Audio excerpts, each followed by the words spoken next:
कहते हैं हालात कितने भी मुश्किल क्यों ना हो, अगर हौसले बुलंद हो तो किस्मत भी झुक जाती है। ये कहानी एक ऐसी माँ की है जिसने अपने पति को खोने के बाद हार नहीं मानी। अपने 3 छोटे छोटे बच्चों की जिम्मेदारी और जेब में एक भी सहारा नहीं, फिर भी उन्होंने हिम्मत नहीं हारी। लेकिन उस माँ ने अपने बच्चों को उनके सपने को टूटने नहीं दिया। दोस्तों, आप देख रहे हैं द रिव्यू और मैं हूं आपका अपना दिनेश गुप्ता। निश्चित तौर पर ये जो कहानी अभी मैं आपके समक्ष पेश कर रहा हूं बहुत ही प्रेरक है, वास्तविक है और आप जानेंगे तो लगेगा कि वाकई में हर एक माँ बाप को अपने बच्चों को सपने को समझना चाहिए और उनको उड़ान देने के लिए उन्हें प्रोत्साहित करना चाहिए। और बच्चे को भी चाहिए कि जो हमारे माता पिता हमारे लिए कर रहे हैं तो हमारा जो कार्य है बस उसी कार्य में हम व्यस्त रहें। जो हमारे लक्ष्य है उस लक्ष्य को टारगेट कर आगे बढ़ते चले। तो चलिए शुरू करते हैं एक बहुत ही प्रेरक प्रसंग, एक बहुत ही प्रेरक कहानी।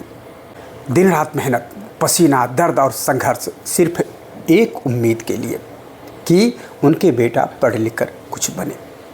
और मेहनत रंग लाई। बड़ा बेटा बना बैंक ऑफ बड़ौदा में मैनेजर।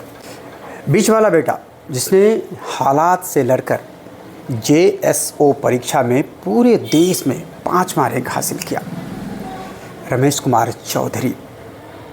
एक गरीब घर का बेटा आज पूरे देश के लिए प्रेरणा बन चुका है।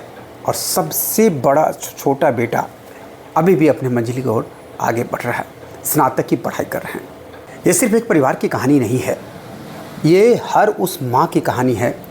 ये हर उस माँ की जीत है जो अपने बच्चों के लिए खुद को मिटा देती है। अगर इरादे मजबूत हो तो गरीबी भी रास्ता नहीं रोक सकती। सलाम है उस माँ को और उसके बेटों को कि जिन्होंने अपने माँ के सपना पूरा करने के लिए जी जान से मेहनत किया। और उस माँ को सलाम है जिन्होंने अपने बेटे के सपना पूरा करने के लिए हर वो कदम उठाया जिससे उनके बेटा अपने पढ़ाई को जारी कर सकते। दोस्तों, आइए लेके चलते मैं उस गांव जहां पर यह कार्य हुआ है। लौखा विधानसभा जिला मधुबनी के अंतर्गत खोटौना प्रखंड में एक छोटा सा गांव महसे जो बिहार में है। यही का रमेश चौधरी JSO एग्ज़ाम में ऑल इंडिया रैंक में 5वां स्थान हासिल किया। 5वां रैंक हासिल कर इतिहास रच दिया।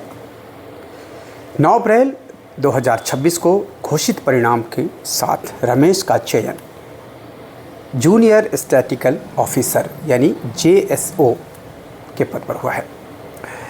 उनकी इस उपलब्धि ने न केवल उनके परिवार बल्कि पूरे महसे गांव, खोटौना प्रखंड और मधुबनी जिले के नाम राष्ट्रीय स्तर पर रोशन कर दिया है। रमेश की सफलता के पीछे उसकी माता मनीषा देवी का संघर्ष, त्याग और अटूट विश्वास छुपा हुआ है।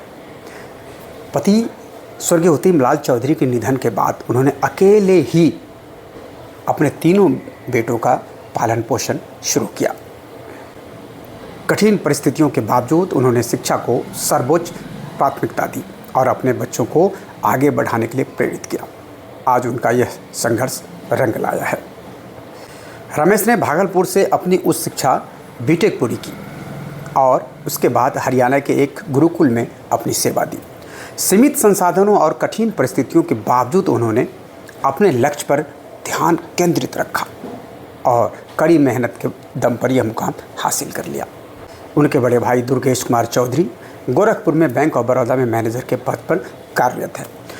उनके भी इस सफलता के लिए उनकी माँ ही जिम्मेदार है और उनके माँ की ही मेहनत है। जबकि छोटे भाई वर्तमान में दरभंगा में स्नातक की पढ़ाई कर रहा है। रमेश की यह सफलता न केवल एक व्यक्तिगत उपलब्धि है बल्कि पूरे समाज के विद्यार्थियों के लिए एक प्रेरणा है। यह कहानी बताती है कि मजबूत इरादे, कठिन परिश्रम और परिवार का साथ, अगर ये तीनों है तो कोई भी लक्ष्य असंभव नहीं। रमेश कुमार चौधरी को इस ऐतिहासिक सफलता पर हार्दिक बधाई और शुभकामनाएं। उनके माताश्री को नमन कि आपने अपने मेहनत से दिखा दिया और समाज में एक उत्कृष्ट उदाहरण प्रस्तुत किया। इसके लिए बहुत बधाई। चलिए हमारे साथ बने रहें। वीडियो अगर अच्छी लगे तो चैनल को लाइक कीजिए, सब्सक्राइब कीजिए, शेयर कीजिए और बने रहिए हमारे चैनल द रिव्यू से। नए अपडेट के लिए भी इंतज़ार कीजिए, घंटा का बटन दबा दीजिए, चैनल को सब्सक्राइब कर दीजिए, लाइक कर लीजिए। और ऐसे ही प्रेरक अगर आपके तरफ कोई ऐसा किया है, कोई बच्चा इस तरह से सफलता हासिल किया है, किसी परिवार ने इतना मेहनत किया है और बच्चों को सफलता दिलाई है, तो निश्चित तौर पर आप मुझे उसका स्टोरी सेंड कीजिए, मैं उस पर भी वीडियो बना करके प्रस्तुत करूँगा। बहुत बहुत धन्यवाद, नमस्कार।